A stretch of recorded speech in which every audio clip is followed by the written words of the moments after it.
Struck down with dysentery, my father lay in his bunk, 5 other invalids with him. I sat by his side watching him, not daring to believe that he could escape death again. Nevertheless, I did all I could to give him hope. Suddenly he raised himself on his bunk and put his feverish lips to my ear. "Eliza, I must tell you where to find the gold and the money I buried. In the cellar, you know."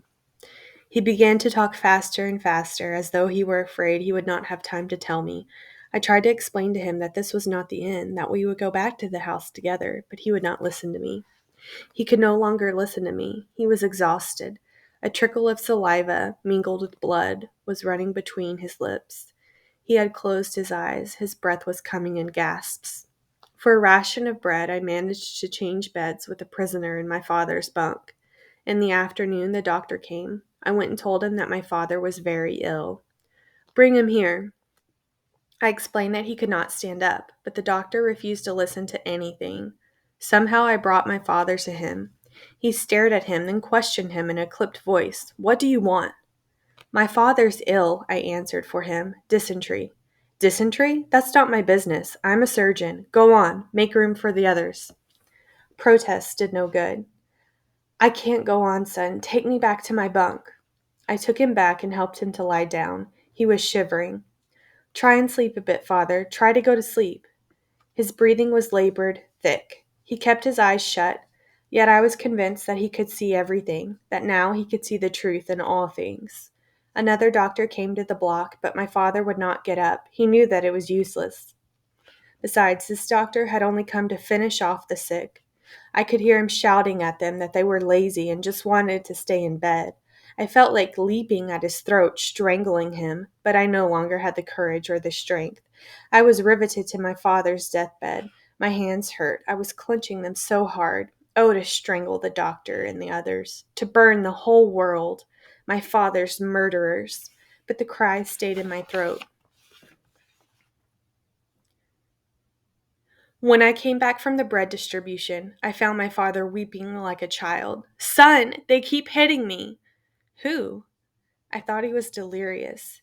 "Him, the Frenchman, and the Pole. They were hitting me." Another wound to the heart, another hate, another reason for living lost. "Eliza, Eliza, tell them not to hit me. I haven't done anything. Why do they keep hitting me?" I began to abuse his neighbors. They laughed at me. I promised them bread, soup. They laughed. Then they got angry. They could not stand my father any longer. They said because he was now unable to drag himself outside to relieve himself. The following day he complained that they had taken his ration of bread. "While you were asleep?"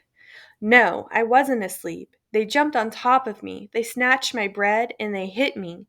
Again, I can't take it anymore, son. A drop of water." I knew that he must not drink, but he pleaded with me for so long that I gave in. Water was the worst poison he could have, but what else could I do for him? With water, without water, it would all be over soon anyway. "You, at least, have some mercy on me." Have mercy on him. I, his only son. A week went by like this. "This is your father, isn't it?" asked the head of the block. "Yes." "He's very ill." "The doctor won't do anything for him." "The doctor can't do anything for him now, and neither can you." He put his great hairy hand on my shoulder and added, "Listen to me, boy. Don't forget that you're in a concentration camp. Here, every man has to fight for himself and not think of anyone else, even of his father. Here, there are no fathers, no brothers, no friends. Everyone lives and dies for himself alone. I'll give you a sound piece of advice. Don't give your ration of bread and soup to your old father. There's nothing you can do for him, and you're killing yourself. Instead, you ought to be having his ration." I listened to him without interrupting. He was right. I thought in the most secret region of my heart, but I dared not admit it. "It's too late to save your old father," I said to myself. "You ought to be having 2 rations of bread, 2 rations of soup." Only a fraction of a second, but I felt guilty. I ran to find a little soup to give my father, but he did not want it. All he wanted was water. Don't drink water, have some soup. I'm burning. Why are you being so unkind to me, my son? Some water. I brought him some water. Then I left the block for roll call, but I turned around and came back again. I lay down on the top bunk. Invalids were allowed to stay in the block, so I would be an invalid myself. I would not leave my father. There was silence all round now, broken only by groans. In front of the block, the SS were giving orders. An officer passed by the beds. My father begged me. My son, some water. I'm burning. My stomach. Quiet over there, yelled the officer. Eliza, went on my father, some water. The officer came up to him and shouted at him to be quiet, but my father did not hear him. He went on calling me. The officer dealt him a violent blow on the head with his truncheon. I did not move. I was afraid. My body was afraid of also receiving a blow. Then my father made a rattling noise, and it was my name, Eliza. I could see that he was still breathing, spasmodically. I did not move. When I got down after roll call, I could see his lips trembling as he murmured something. Bending over him, I stayed gazing at him for over an hour, engraving into myself the picture of his blood-stained face, his shattered skull. Then I had to go to bed. I climbed into my bunk above my father, who was still alive. It was January 28th, 1945. I awoke on January 29th at dawn. In my father's place lay another invalid. They must have taken him away before dawn and carried him to the crematory. He may still have been breathing. There were no prayers at his grave, no candles lit to his memory. His last word was my name, a summons to which I did not respond. I did not weep, and it pained me that I could not weep. But I had no more tears, and in the depths of my being, in the recesses of my weakened conscience, could I have searched it, I might perhaps have found something like free at last. I had to stay at Buchenwald until April 11th. I have nothing to say of my life during this period. It no longer mattered. After my father's death, nothing could touch me anymore. I was transferred to the children's block where there were 600 of us. The front was drawing nearer. I spent my days in a state of total idleness, and I had but one desire, to eat. I no longer thought of my father or of my mother. From time to time, I would dream of a drop of soup or an extra ration of soup. On April 5th, the wheel of history turned.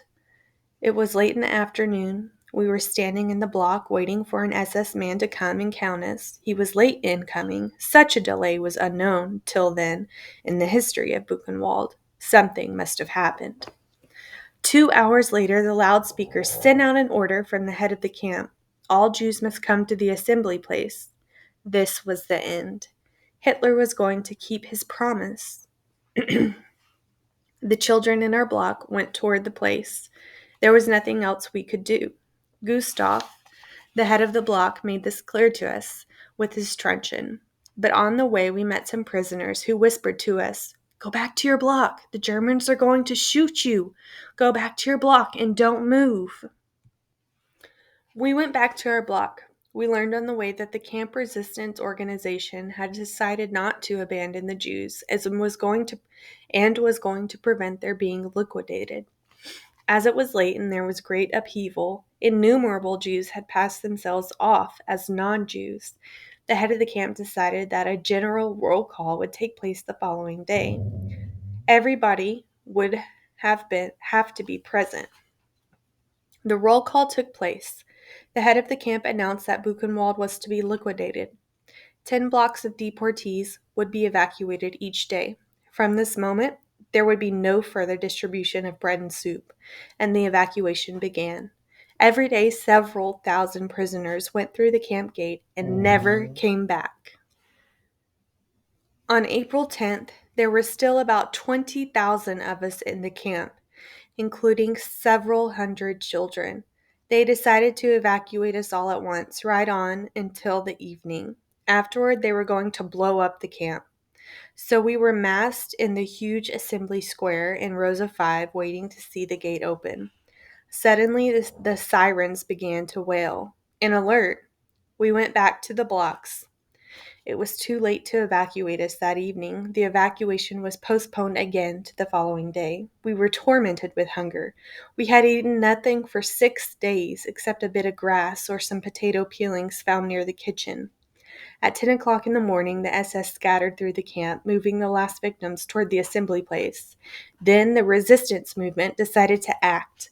Armed men suddenly rose up everywhere, bursts of firing, grenades exploding. We children stayed flat on the ground in the block. The battle did not last long. Toward noon, everything was quiet again. The SS had fled, and the resistance had taken charge of the running of the camp. At about 6 o'clock in the evening, the first American tank stood at the gates of Buchenwald. Our first act as free men was to throw ourselves onto the provisions.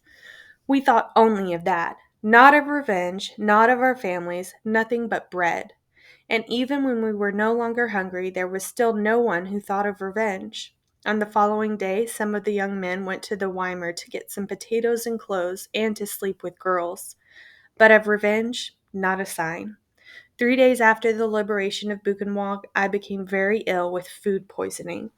I was transferred to the hospital and spent 2 weeks between life and death. One day I was able to get up after gathering all my strength. I wanted to see myself in the mirror hanging on the opposite wall. I had not seen myself since the ghetto. From the depths of the mirror, a corpse gazed back at me. The look in his eyes, as they stared into mine, has never left me.